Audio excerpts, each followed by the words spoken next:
Take one. Well, Nick, Netflix just upstaged Disney's Avatar Fire and Ash as the season's premiere event. There's going to be critics, journalists that are going to be raking in the eyeballs, and probably lots of ad revenue with this new announcement. The articles and the content was totally prolific over the weekend after Netflix announced it had won the bid to acquire Warner Brothers, minus the Discovery part of the Warner Brothers business. And then things got even crazier on Monday when Paramount Skydance delivered on its promise on bringing a hostile takeover bid directly to Warner Brothers Discovery shareholders. We'll talk about that and all the other juicy details and tidbits.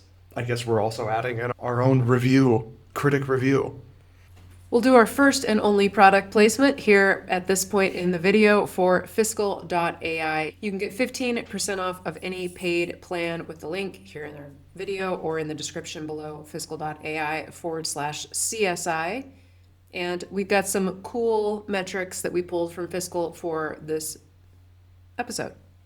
Fiscal is the platform you need if you want to analyze any publicly traded business in the world like a long-term business owner. For example, if you're trying to get a breakdown of the TV streaming market, graphics like this can help you do so. You can see Netflix there in the lead with average paying members nearing 300 million. At the last point they updated this in January of 2025. They said they were not going to provide quarterly updates to this anymore. Disney sort of following suit with that as of late, but you can see them roughly in second place, at least in terms of entertainment company pure plays. Warner Brothers, this comprises HBO Max and those Discovery subscribers. We'll talk about that here in a moment. And then, of course, Amazon Prime Video, which also doesn't give regular updates on how many people are using the video part of their Prime memberships.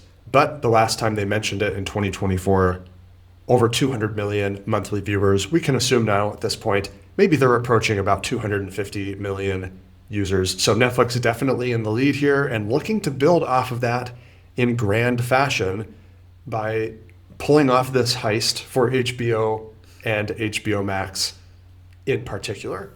And keep this in your back pocket for later on. This is Paramount Skydance's quarterly financials, revenue, GAAP net losses, and then the little green slivers there, their free cash flow. Paramount and Skydance just completed their merger earlier this year. And at their last report, Q3 2025, they said that after that merger, Paramount Plus, their streaming service, now has average subscribers of 79.1 million. You can see the revenue, though, overall kind of a little bit more in line with what you'll see later when we talk about Warner Brothers Discovery. I noticed that you didn't add Comcast, NBC, Universal's Peacock service, but they only have about 41 million paid subscribers watching 30 Rock. That reminds me of all the 30 Rock jokes about how they used to be owned by GE back in the day. Hey, why don't you play the game with me?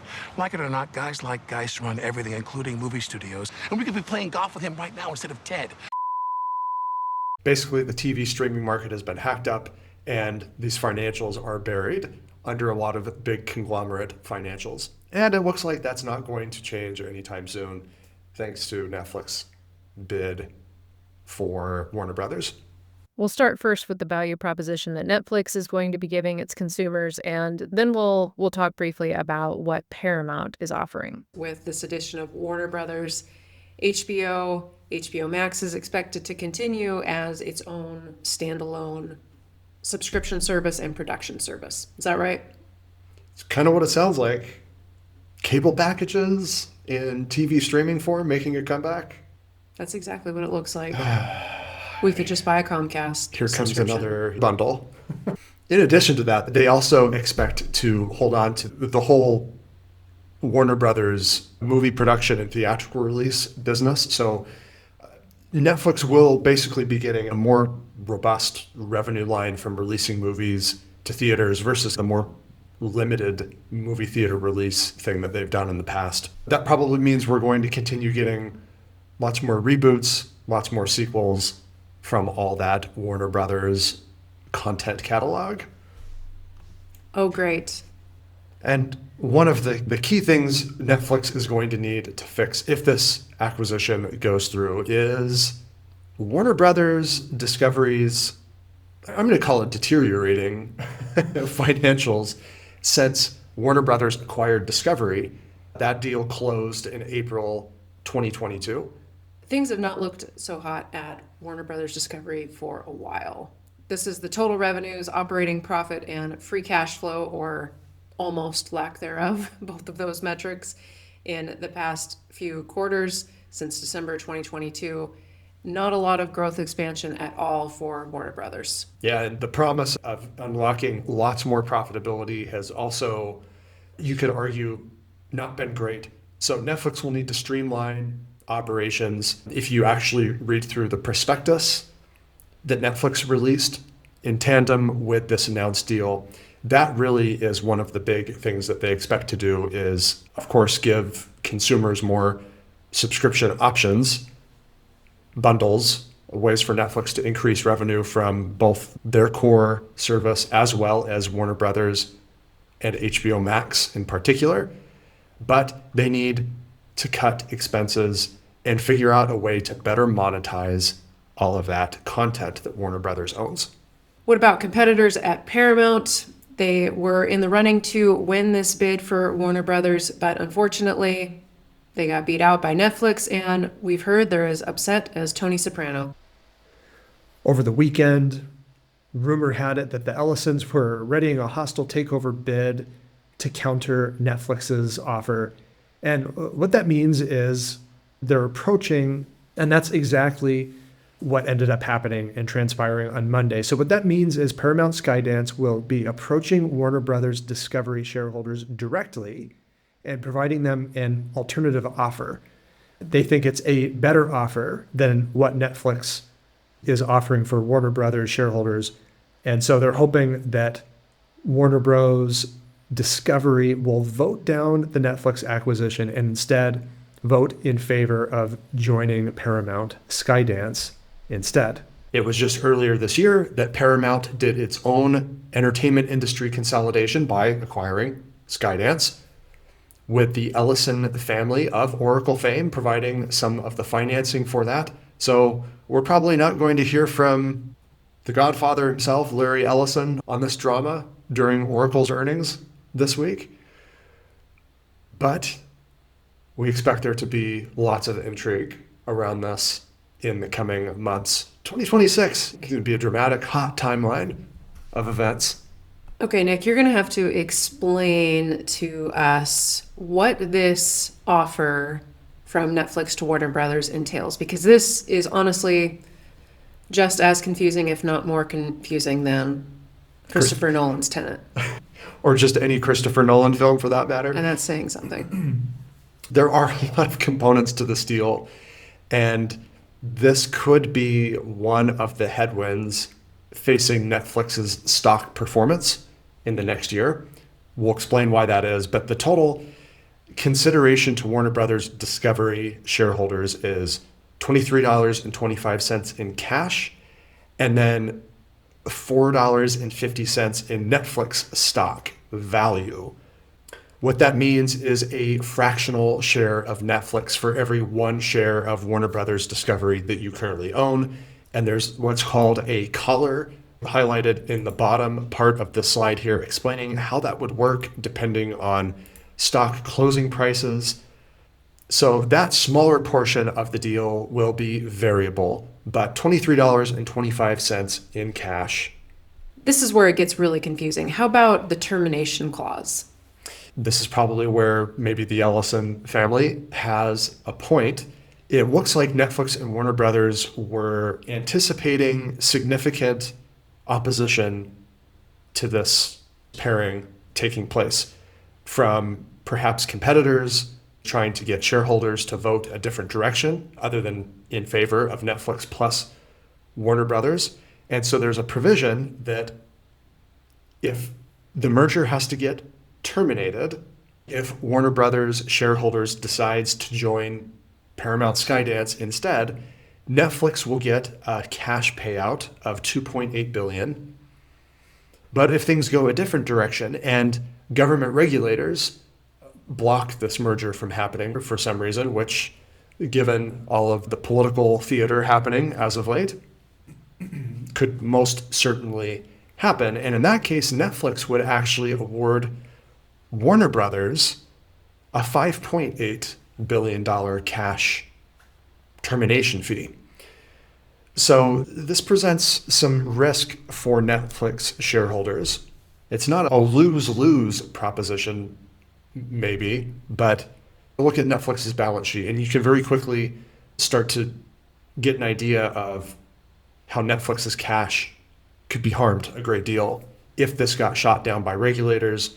And really getting a $2.8 billion cash infusion would be basically just a very minimal consolation prize if Warner Brothers ended up not joining Netflix. We have Netflix's long-term debt in red, short-term debt in orange, and then total cash and cash equivalents in blue. So in the last 12 months, over $14 billion in debt, $9 billion in cash. This deal goes through, they're going to add significant debt to this balance sheet, and if the deal doesn't, they're possibly going to have to shell out some coin. Mm-hmm. And on your point there about Netflix debt going up significantly, if the deal does go through, there's only $9.3 billion in cash on the balance sheet, but the total equity value being offered Warner Brothers is over $70 billion. So there's obviously a cash shortfall here, which means Netflix is going to have to go out and get more debt to make this deal happen. Plus assume what looks like probably $10 billion in debt that Warner Brothers will have after it divests Discovery. And then in contrast, the deal that Paramount is offering is for all of Warner Brothers Discovery, not split up into pieces, for $30 per share, which would make it a total enterprise value of $108 billion for Warner Brothers Discovery. And unfortunately, Paramount is kind of in a similar position when it comes to debt. Currently, Paramount has about $10 billion in net debt on their balance sheet. They would add about $30 billion of debt from Warner Brothers and then need to take out about $70 billion in loans to get this purchase across the finish line. So they also would end up with a crazy looking balance sheet. Suffice to say, whatever ends up happening, Paramount Skydance is not exactly a business we would be interested in owning ourselves. Well, let's go back to that Netflix deal because Netflix is who we actually own. So if this deal does go through and Netflix adds quite a lot to that debt, there is going to be a near-term headwind to profitability due to the interest expense, which could add up to possibly billions of dollars per year. We have some of these quarterly financial highlights broken down for you. Total revenue in red, free cash flow in blue, net income in purple, and finally the interest expense that they're already paying for that debt in orange. So right now, 180 million, that could skyrocket into the billions of dollars per year if this deal gets pushed through. We're looking at potentially a company with $80 billion in debt on its balance sheet if Netflix plus Warner Brothers does actually become a thing.